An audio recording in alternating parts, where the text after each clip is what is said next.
If there's anything worse than an arrogant owner, it's a stingy one. Well, the owner of Zeke's, a New Orleans restaurant, is both things combined. This was one of Gordon's biggest challenges in 2011 as part of the second season of Kitchen Nightmares. While it's not one of the most well-known episodes, it has one of the show's most expensive redesigns, a few chefs that impressed Ramsay, and a lot of seafood. Let's revisit this episode and find out if Zeke stayed afloat or sank into oblivion. At the beginning of this episode, we travel to New Orleans to meet Zeke's, a restaurant opened in 2002 by a charismatic owner named Zeke Unangst. At the time, the restaurant enjoyed a lot of success thanks to Zeke's management and charisma. But unfortunately, he was one of the victims of Hurricane Katrina in 2005. After that, Darryl and Ellen Cortello, a married couple, bought the restaurant to continue his legacy. Well, not exactly, because all they've done is mess everything up. They cut staff, reduced the quality of the food, and also raised the prices. On the other hand, the kitchen manager, Emil, always tries to add new dishes to the menu, but Darryl forbids him from doing so. To make matters worse, Darryl also cuts his employees' salaries and makes them work longer, quite the opposite of how Zeke treated them. Eventually, customers noticed the drop in quality and stopped frequenting Zeke's. That was the only thing that brought the Cortellos to their senses. It was always about money. When Ramsay arrives in town, he doesn't actually go straight to Zeke's, but instead jumps on a boat with several locals to ask them about the area. They were all regulars at Zeke's, but have barely returned since Hurricane Katrina. At the restaurant, Ramsay meets Ellen, who tells him that Darryl has complete control over the menu. I guess he's a chef then. He's never trained as a chef. Oh, okay. At lunchtime, Ramsay gets his first dish, boiled shrimp. However, it should be called frozen shrimp because it had absolutely no freshness. While waiting for the next dish, Gordon discovers a hideous mural of a swamp. I know they're characteristic of Louisiana, but no one would want to eat in a swamp. Next, the Cortello oysters arrive. Yes, just like the owner's name. I wouldn't even put my enemy's name on that. I think he didn't like them. As for the chicken fried steak, it's bland and underseasoned. Finally, it's time for dessert, which is completely delicious. Yes, I'm not kidding. Ramsay actually liked his dessert. But guess who has complete control over the desserts? Emil. Now it all makes sense. In the kitchen, Gordon clarifies to the staff that his experience was terrible. Emil points the finger at Darryl. The owner's only argument to defend himself is that the customers don't return their food. In private with his wife, Darryl declares that his food is the best and that no one can criticize it, not even Ramsay. Arrogant owner, check. Meanwhile, Emil and Jason, a cook, reveal to Gordon that all the standards were lowered on Darryl's orders. Of course, he never listens to their suggestions.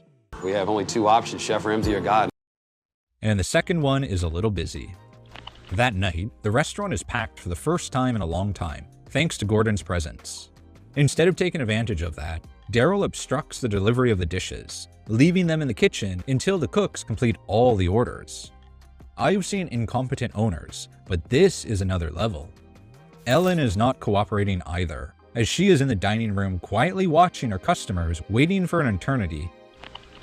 In the kitchen, Ramsay discovers they were about to deliver a lasagna prepared a week ago. 1 week. Darryl's business mindset is beyond our understanding. Despite Gordon's warnings, Darryl continues to acclaim that his food is quality. Looking for some sanity, Ramsay asks Ellen for her opinion on the lasagna. That it was so good and that it was made last week in frozen. Yes, Darryl and Ellen are a match made in heaven. Ramsay has no choice but to clamp down, raising his voice to let all the customers know they're eating old lasagna. And by old, I mean a week old. As a result, many customers decide to leave the restaurant. Gordon then privately chats with the owners to identify their problems. Your passion's about portion control, measurements, frozen foods reheated in a microwave. Both Darryl and Ellen disagree with that opinion. The next day, Gordon meets with the staff, who are honest and confess to all the abuses they suffer there. Ridiculous salaries for too many hours of work and humiliation. Ramsay, therefore, calls the owners to listen to that feedback. The employees clearly deserve better pay, though the Cortellos remind them they also have debts. Okay, Darryl, But how can someone in debt take so many vacations? Instead of admitting his mistakes, Darryl invites the unhappy employees to leave. Before the situation worsens, Ramsay calms the atmosphere by proposing a new beginning. Surprisingly, Darryl and Ellen agree, though the staff doesn't seem convinced. As part of the new Zekes, Ramsay asks Emil and Jason to buy numerous seafood ingredients to show the owners how creative they can be. The chefs prepare a few dishes that combine the maritime theme with southern essence. When it's time to present that food to the others, Ramsay purposely tells them that he prepared it, not the two chefs. Thinking that Ramsay made the food, the Cortellos share their honest opinion, calling the food delicious. Well, it's time for a little surprise. I didn't cook them. Then, Darryl swallows his pride and admits he wasn't capitalizing on Emil and Jason's potential. Will this mark the beginning of a new Zekes? We'll see. Ramsay's team gets to work on the restaurant that night. The result? One of the biggest kitchen nightmares redesigns to date. I can't even say it's an upgrade. It's straight up a new restaurant. Goodbye swamp mural and depressing colors. Now it's a cozy place with beautiful decor and a waterfront vibe. Speaking of which, Ramsay introduces them to their own boil house, so they have no more excuses about the freshness of their food. Moved by the changes, Darryl smiles for the first time in the episode. Enjoy this moment, guys. We may not have another one. As part of the renovations, Gordon throws out the old menu to prioritize New Orleans cuisine. Be careful, it's fresh. From having the most boring menu in Louisiana to having the most unique. The future of Zekes looks wonderful. But first, they must achieve a successful relaunch. At the start, everything is going great as customers enjoy the new menu, particularly the Boil House specials. However, Darryl thinks they are in a race and demands 80 plates per minute. I know speed is essential in a restaurant, but come on man, you don't even pay your staff well. At the owner's insistence, the cooks deliver substandard dishes, and the customers complain. When he discovers a raw fish is delivered, Ramsay orders everyone to stop to readjust the pace. Darryl seemed disconnected, but improved as an expediter, focusing on one table at a time. Thanks to that, customers enjoy quality food again. The relaunch is a success. The job was done, but it was only the first day.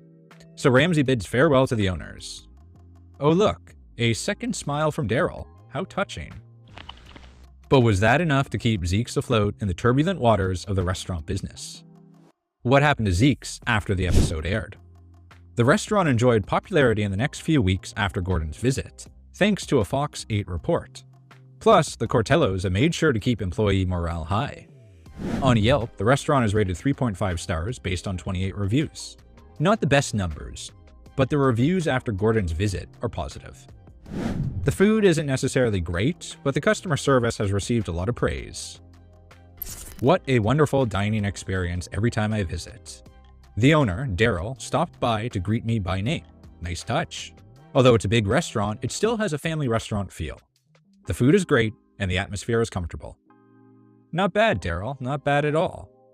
Despite that relative success, Zekes was sold in October 2012, just 15 months after the episode's original airing.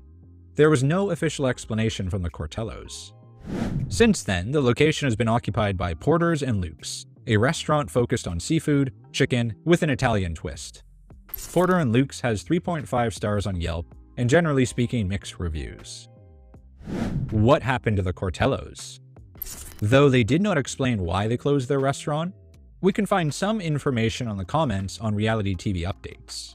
Many users said Ellen was battling cancer when Ramsay visited her restaurant. Because of that same illness, the owners could no longer maintain Zekes and had to sell it.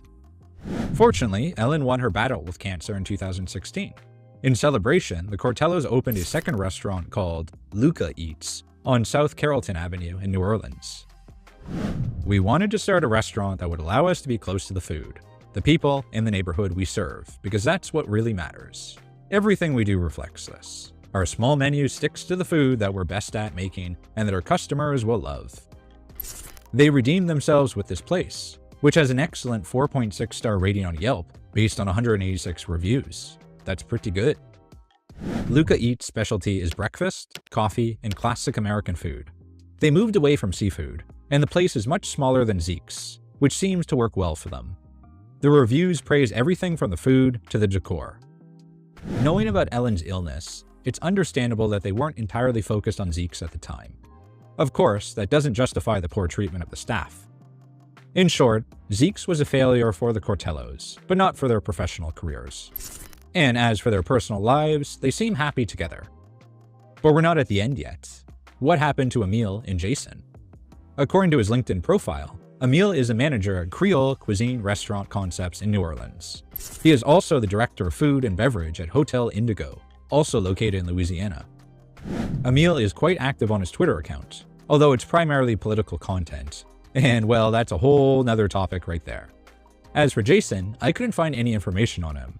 Wherever he is, I hope he is doing well. And so we reached the end of this swampy nightmare that ended up as a beautiful dream for its owners. Not only did one overcome cancer, but they also improved as bosses and have a thriving business that is still open. I guess Darryl must be smiling every day.